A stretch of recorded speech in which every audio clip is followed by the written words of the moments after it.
back to Fire Baseball, and today we're going to be talking about the only four pitches you need to throw to be a successful pitcher and how to throw them. Now the first pitch is your fastball, obviously. So I'm going to come up to the camera here. For your fastball, you're going to want to hold the seams like this, and you're going to want to keep your fingers a little bit closer together. This means that there's less friction than if they're outside or even just like this, which means that you'll get a quicker release and a faster pitch. So you want to hold them like this, keep your wrist back a little bit, and you guys know how to throw a fastball, so there's nothing with the arm, just straight like you're throwing it normally. Now the next pitch is going to be your breaking ball, your biggest breaking ball, and you can use a slider or a curveball. I use a curveball because it's better for your arm, especially at my age. So how I throw my curveballs, I keep my middle finger on this seam right here, and when I'm throwing my curveball, this seam that my middle finger's on, I mainly use this seam. I'm barely holding the rest of the ball. This finger's not doing almost anything, and this finger's not doing much either, but I'm really holding this middle finger seam right here. And when I throw it, you want to think about really, when you get here, when you're about to release, yank down as hard as you can and just pull down. Now it could take a little bit of practice to get your curveball accurate and get a good break on it, but remember, when you throw it, keep your wrist straight. You throw it with your hand sideways like this, and when you get here, when you're about to release, snap down as hard as you can. Bam, bam. Okay, now the next pitch is a changeup. I throw a circle change because I find it's more accurate. So you may want to experiment about your grip on the circle change because everyone has a different good grip for them. I use actually a two-seam grip because I find it's a little more accurate. So I put my middle two fingers on the main two seams right there, and then my circle is on the side over here.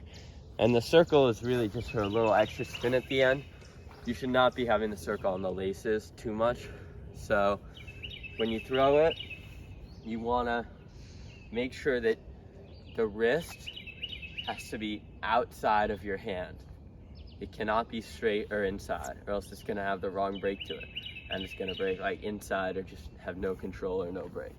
So it has to be outside of your hand, and make sure that you're feeling it sort of slide off the tips of your fingers as you throw. And you should not be snapping down or doing any motion. If anything, you should sort of make sure that it slides off the tips of your fingers. Not even more than a fastball where you sort of pull it down. And the next and final pitch is your two-seamer or cutter. So I throw the two-seamer I throw my cutter with a two-seamer grip, just like this. You want to hold it on the inside of the seams because the same thing I said earlier, the closer your fingers are together, the faster the ball is going to come off your hand. So throw it like this, and again, the same thing. You should not have to do too much with your hand. You want to cock your hand back so your wrist is up, and like this, you have to make sure that it's outside of your, like at an outside angle of your wrist. And when you let go, you want to feel it slide off your fingers this way.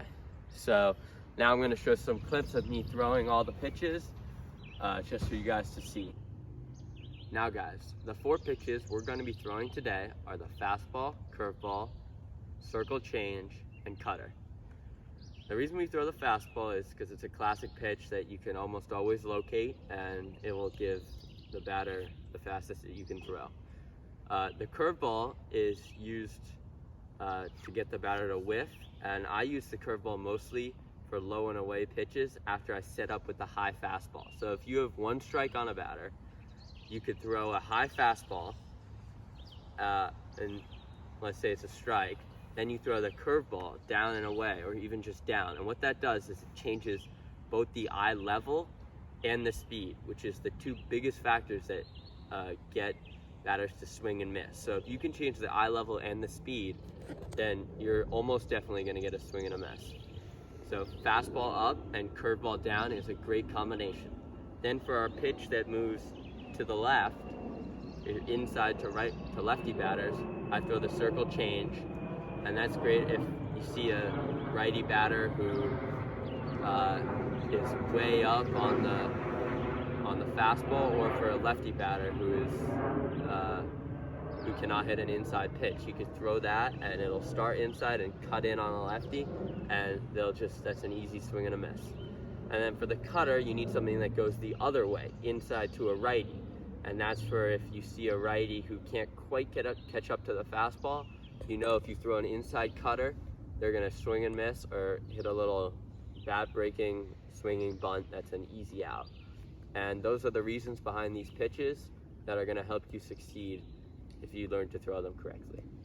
Now, pitch number 1, the fastball. Pitch number 2, the curve. Remember, keep your wrist straight and snap down.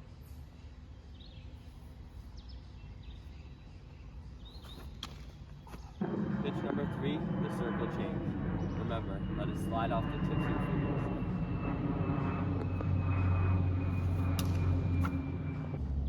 The last pitch, a cutter.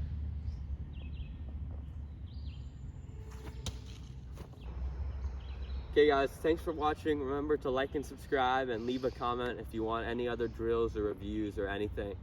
Thank you so much, and see you next time on Fire Baseball.